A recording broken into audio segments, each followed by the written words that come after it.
Mesdames et messieurs, bonsoir. Merci de choisir Eusaïe TV pour vous informer. C'est l'heure du journal et voici le sommaire. Il a encore frappé fort hier. L'autre nous, face à la presse nationale et internationale, a passé au pays fin le mot de gouvernance de Patrice Talon qui ne lui paraît pas du tout commode. Des précisions dans cette édition. Aujourd'hui, c'est la journée internationale de la jeunesse. Vous suivrez dans ce journal le message du ministre Oswald Omeki à l'occasion de cette commémoration et ensuite son intervention au Café Média Plus de ce jour. Et en fin d'édition, nous prendrons connaissance des informations en Côte d'Ivoire, en Zambie, en Guinée et au Burundi avec la page Inter. À nouveau, bonsoir. L'initiateur du mouvement Mercredi Noir, Lord Kwenou, a effectué hier dans l'après-midi un point de presse dans lequel il s'est adressé au gouvernement de la rupture, notamment sur la gestion des affaires étatiques. L'opposant incontesté du régime Talon s'insurge contre le mode de gouvernance de ce dernier. Pour la circonstance, il était en compagnie du président du mouvement Fer de Lance, Serge Zongbogbo. Les détails de cette sortie médiatique avec Billy Laibi et Thierry Azagba. L'autre Kwenou s'insurge contre la révision de la Constitution. L'initiateur du Mercredi Noir est revenu sur les crises dont souffre la nation béninoise au cours de la conférence. Le modèle démocratique de 1990 au Bénin est quelque peu en crise de quelques situations conjoncturelles. Il s'agit de crise de confiance des citoyens envers l'État, crise de confiance des citoyens aux partis politiques, crise de confiance de la République envers ses citoyens. Au total, il s'agit d'une crise de la démocratie béninoise qui se traduit de plus en plus par des signes de relâchement dans ses rouages les plus cruciaux. C'est dans ce contexte que le président Patrice Talon a pris l'engagement des réformes politiques et institutionnelles, dont la révision de la Constitution. Pourquoi la révision de la Constitution en ce moment précis? Il y a l'article 154 qui stipule, je cite, « L'initiative de la révision de la Constitution appartient concurremment au président de la République après décision prise en Conseil des ministres et aux membres de l'Assemblée nationale. » Les membres de l'Assemblée nationale, la représentation de la nation, la procédure actuelle qui a donné lecture, sinon qui a donné naissance, j'allais dire, d'un document frauduleux. Parce que lorsqu'on veut annuler la recours de justice, pendant qu'à l'école nous a appris les rangs sociaux, tout le monde n'est pas égaux dans une république sérieuse. Selon le conférencier, le président Patrice Talon s'est fait élire pour pouvoir sécuriser ses affaires. Nous avons constaté, avec preuve à l'appui, que le président actuellement au pouvoir est en train donc de sécuriser ses affaires. Parce que nous avons vu qu'il a laissé les priorités. Tout le monde sait que dans l'histoire, lorsqu'on va interroger les assises au tribunal, nous allons voir Sodeco ayant donc des contentieux avec l'État. Nous avons AIC. Il est le président du conseil d'administration de l'AIC. Il est actionnaire majoritaire dans Sodeco. Et donc, je pense que nous devons mettre du sérieux dans ce que nous faisons en faveur de la République. Le président du mouvement Fer de Lance, Serge Zongbogbo, était aux côtés de l'autre Kwenou. Ce dernier s'est adressé au ministre d'État, Pascal Ironé Koupaki. Il lui demande de réagir par rapport au dossier de la gestion des véhicules d'occasion. Monsieur Pascal Ironé Koupaki, je le précise encore que nous avons assez d'admiration parce que la jeunesse béninoise l'admire beaucoup. Il n'a qu'à vite monter au créneau expressément pour se défendre lui-même sur la gestion obscure et brumeuse de ce dossier. De la gestion des véhicules d'occasion. Les deux conférenciers se sont accentués sur les problèmes du peuple béninois. Ils appellent l'État à prendre ses responsabilités vis-à-vis du pays. Aujourd'hui, 12 août 2016, le Bénin célèbre à l'instar de tous les pays du monde entier la Journée internationale de la jeunesse. Le thème de cette année est la route vers 2030, éliminer la pauvreté et parvenir à des modes de consommation et de production durables. En prélude à la célébration de cette journée, le ministre en charge des Sports, Oswald Omeki, a délivré hier un message à l'endroit de la presse béninoise. Suivez donc. Le Bénin, à l'instar de la communauté internationale, célèbre le 12 août de chaque année la Journée internationale de la jeunesse qui, pour le compte de l'année 2016, est placée sous le thème « La route vers 2030, éradiquer la pauvreté et parvenir à une production et une consommation durable ». Cette célébration, loin d'être une occasion de réjouissance, devrait, au regard de la pertinence du thème, nous renvoyer tous à une prise de conscience individuelle et collective face aux défis majeurs de notre temps.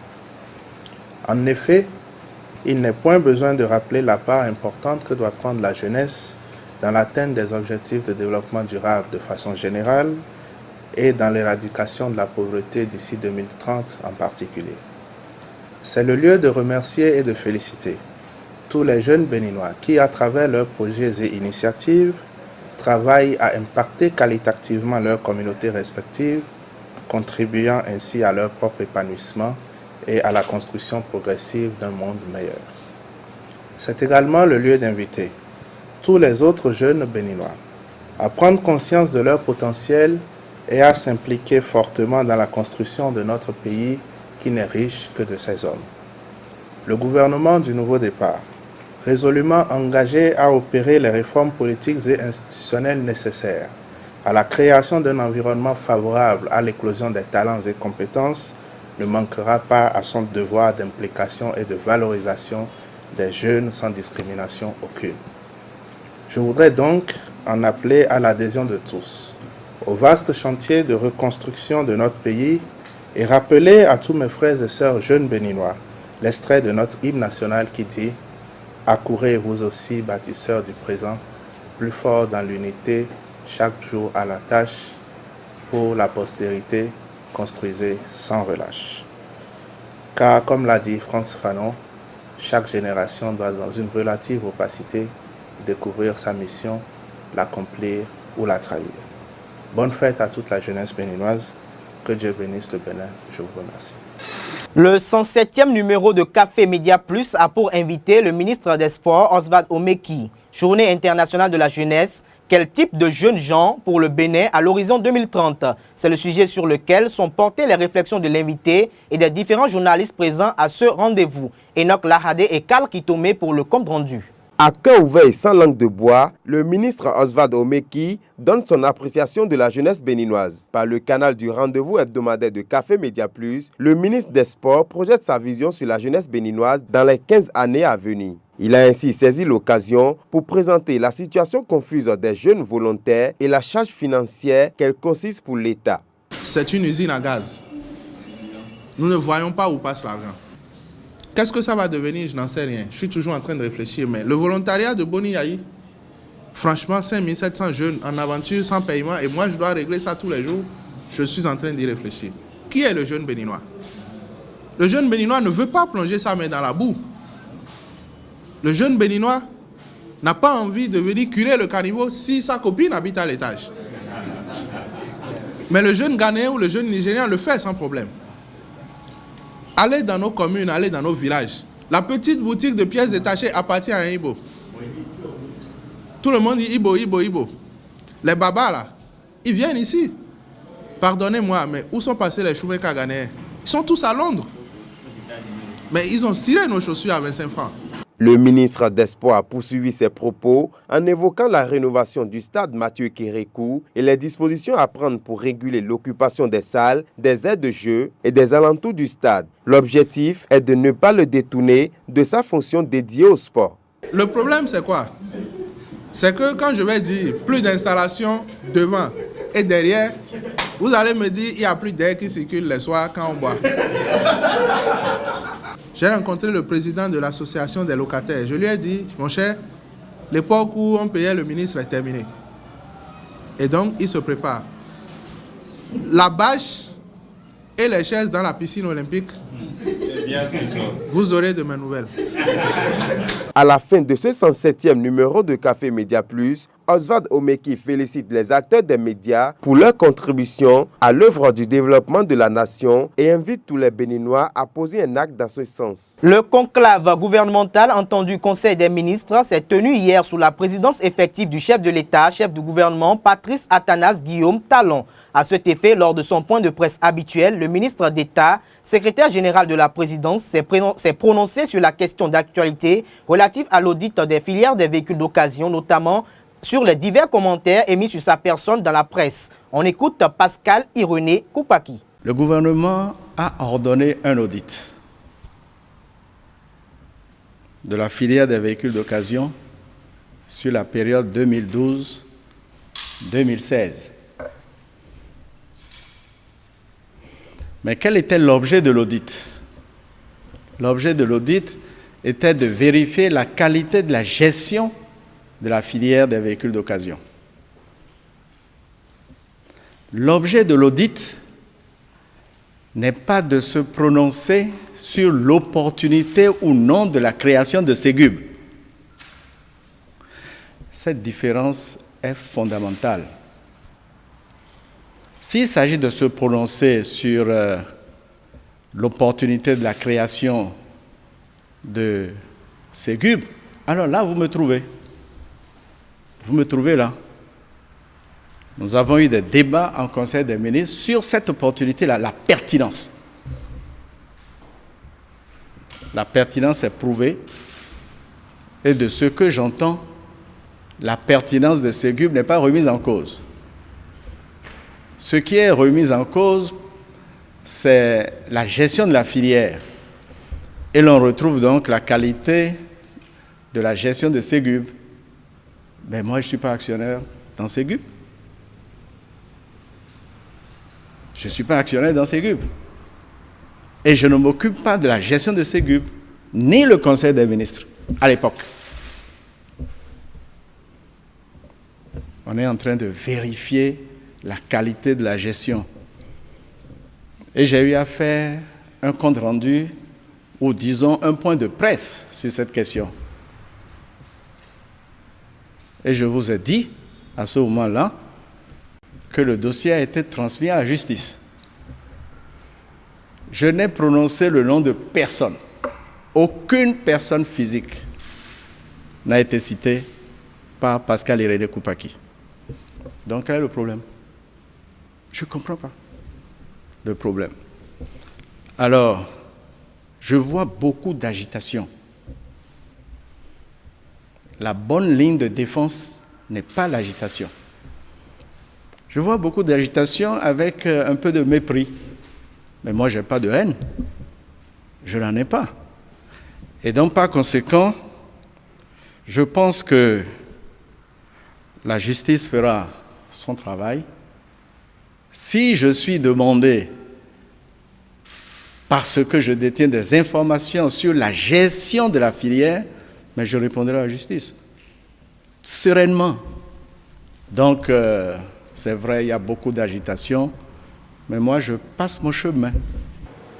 Adidiatou Matisse, la ministre de la fonction publique, a reçu les membres du réseau national des bénéficiaires du microcrédit aux plus pauvres, RENAB, ce jeudi 11 août 2016 dans les locaux du dit ministère. Une rencontre initiée dans le but de prendre en compte les doléances des membres du RENAB et de les informer sur les nouvelles dispositions du chef de l'État pour le secteur de la microfinance. Le compte rendu de cette séance de travail avec Leandro Kodo et Karl Kitome.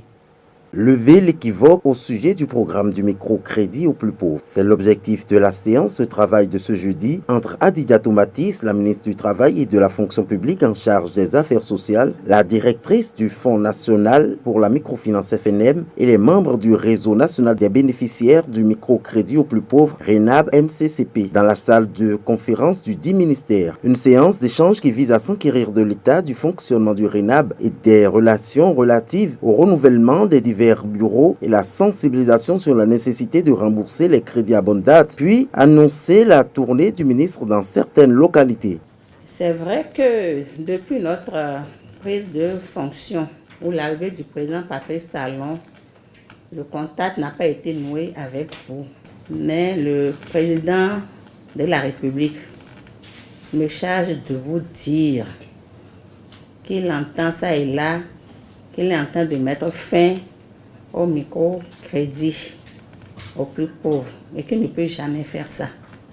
De vous rassurer qu'au contraire, il est en train de réfléchir à comment mieux faire, disons, dans les sous-secteurs pour réduire la pauvreté. Créé en 2009, le RENAB a été mis en place par le Fonds national de la microfinance pour favoriser la solidarité et l'entraide mutuelle, puis de promouvoir l'éducation économique et sociale de ses membres et d'œuvrer pour la pérennisation du programme. Ensuite, ce fut au tour de la vice-présidente du RENAB de faire part de leurs doléances à l'autorité de tutelle. Nous sommes fiers d'avoir encore une femme au poste de ministre du FNM. On n'a pas eu de ministère au niveau du FNM. Parce que si on a un problème maintenant pour voir madame le ministre, ça nous serait un peu difficile. Elle est très très occupée. Donc nous souhaitons que au prochain remaniement que le président pense à notre ministère.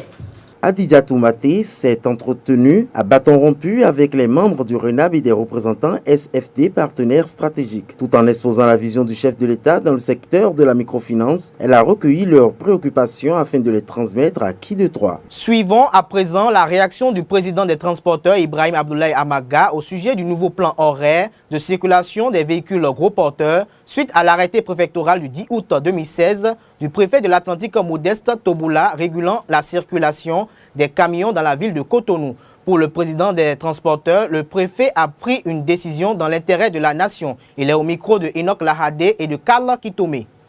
Je demande à tout un chacun de nous d'encourager toujours ceux qui veulent l'évolution de ce pays, ceux qui veulent améliorer notre condition de vie.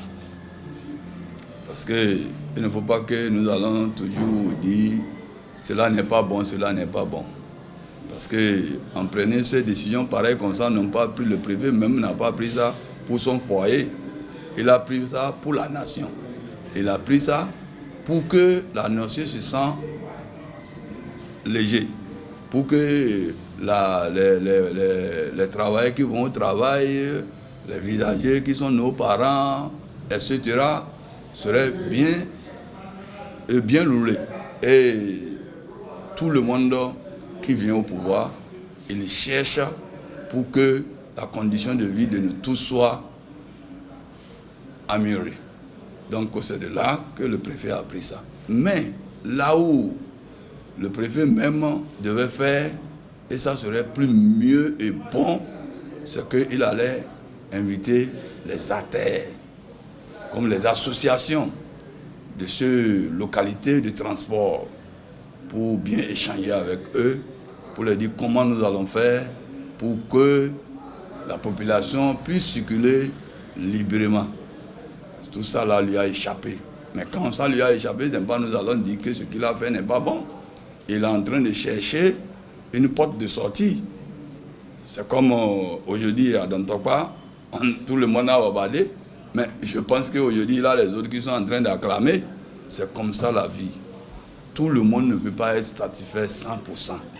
Il faut que toi, tu te cèdes un peu, l'autre se cède un peu pour que les autres soient un peu légers. Donc nous, on ne condamne personne jamais, celle qui est sur le travail. Sport dans ce journal, le match retour entre les Éléphantos de la Côte d'Ivoire et les Écureuils cadets est prévu pour ce dimanche 14 août à Abidjan. À cet effet, Edmé Kodjo, le sélectionneur national des U17, s'active pour les préparatifs afin d'arracher la victoire à Abidjan pour la qualification du Bénin à la CAN U17 Madagascar 2017. Leandro Kodo. Pas de repos pour les Écureuils cadets du Bénin. Une semaine après le nul obtenu face aux Éléphantos de la Côte d'Ivoire en marge des qualificatifs pour la CAN U17 Madagascar 2017, les poulains d'Edmé Kodjo affûtent leurs armes afin d'obtenir la victoire dimanche prochain à Abidjan. Opposé au Young Talent Football Academy, une formation nigériane basée à Mindombo au Bénin, Edmé Kodjo effectue les derniers réglages et teste les dispositifs techniques dans tous les compartiments du jeu. Et oui, ce matin, c'est une revue de troupe et quand on parle de revue de troupe, vous savez, dans une équipe, il y a toujours les premiers choix, il y a aussi les deuxièmes choix. Les deuxièmes choix, c'était de savoir sur le nombre qui va voyager et le potentiel des deuxièmes choix. Le premier choix, le dimanche à jouer, on a vu leur potentialité, on a commencé déjà par corriger, mais ce serait fatal de ne pas voir vraiment passer la troupe en revue sur un match, surtout les doublures. Vous allez constater que le gardien, ce n'était pas le gardien titulaire, la défense, il n'y avait qu'un seul titulaire pour diriger en milieu. Donc c'est de nous permettre de voir parmi les deuxièmes couteaux ceux qui pourront parler le même langage que ceux qui sont déjà ont évolué la dernière fois. Et ça nous a situés, on a eu des confirmations, on a eu des révélations qui pourront nous permettre d'ici lundi encore de monter une équipe. Les deux entraîneurs font part de leurs observations à la fin de la rencontre. I see that both sides has played a good game, and the both sides are young boys that are really aspiring to go forward. I see the vision and I see the tactical game that the team has played. In fact, it's not a bad match. Thank you very much. Voilà, ce n'est pas de paniquer, de se dire on a perdu. Il faut des fois les laisser perdre pour qu'il y ait une piqûre de rappel. Sans la piqûre de rappel, on s'endort. On s'endort parce que ce qui nous attend là-bas, ça va être dur. Parce que l'adversaire ne comprend pas que malgré toutes les conditions de leur pays, qui n'ait pas pu prendre une avancée très large au Bénin. Et c'est à cet effet que nous aussi, on est en train de faire un refus de troupes pour pouvoir mieux se préparer pour le grand rendez-vous. Parce que maintenant, on joue à l'extérieur. Et quand on joue à l'extérieur, il y a des paramètres qui changent. Plus que quelques jours pour connaître le sort réservé à cette nouvelle vague de la sélection des U17 du Bénin. Un effectif toujours en quête d'originalité dans le jeu. Plus que quelques jours pour connaître le sort réservé à cette nouvelle vague de la sélection des U17 du Bénin. Un effectif toujours en quête d'originalité dans le jeu. Même si Charbel Gomez et quelques cadors sont ménagés en dehors du groupe, cette phase test permettra au sélectionneur national d'aligner le meilleur 11 type du moment. Après Celtius Dosuyovo en judo et Viemi Apiti en escrime, le Bénin a enregistré un troisième athlète éliminé aux Jeux Olympiques de Rio sur les 6 hier. Le résumé de la troisième journée de sortie des athlètes béninois aux Jeux de Rio, une réalisation de Larios Adjagbenon. En natation, Jules Besson n'a pas fait mieux que les deux premiers béninois engagés dans le tournoi olympique 2016 à Rio. Le nageur béninois est éliminé dès son entame de la compétition. Positionné dans le couloir de la troisième série du 50 mètres nage libre homme, il termine à la 6e place avec un temps de 27 secondes 32 tiers, devant un Guinéen et un Gambien. C'est le Micronésien Dionisio Augustine II qui a remporté la série avec un chrono de 26 secondes 17 tiers. Sarisouk Intavong de Laos, 26 secondes 54 tiers, et Ibrahim Nichouan de Maldives, 26 secondes 72 tiers, complètent le podium. Aujourd'hui sera le tour des dames dans le même bassin avec la béninoise Lahaïba Seibou pour la même épreuve. La nageuse béninoise sera dans la série numéro 2, couloir 6, face à 6 adversaires africains. La page Inter pour mettre fin à cette édition avec l'élection en Zambie, les manifestations en Côte d'Ivoire et le deuxième jour de procès de l'opposant Ousmane Diallo, c'est avec Boris Ouagbanga. Démarrons cette page Inter en Côte d'Ivoire où une manifestation des victimes des déchets toxiques a été empêchée jeudi matin à Abidjan par la police ivoirienne. Plusieurs dizaines de manifestants ont été sommés de quitter les lieux peu de temps après être revenus devant l'ambassade américaine. Les faits remontent à 2006 lorsqu'un cargo, le Probo Koala, a déversé des tonnes de résidus toxiques autour d'Abidjan, faisant officiellement 17 morts et des dizaines de milliers de victimes. Au Guinée-Conakry, la deuxième journée du procès de l'opposant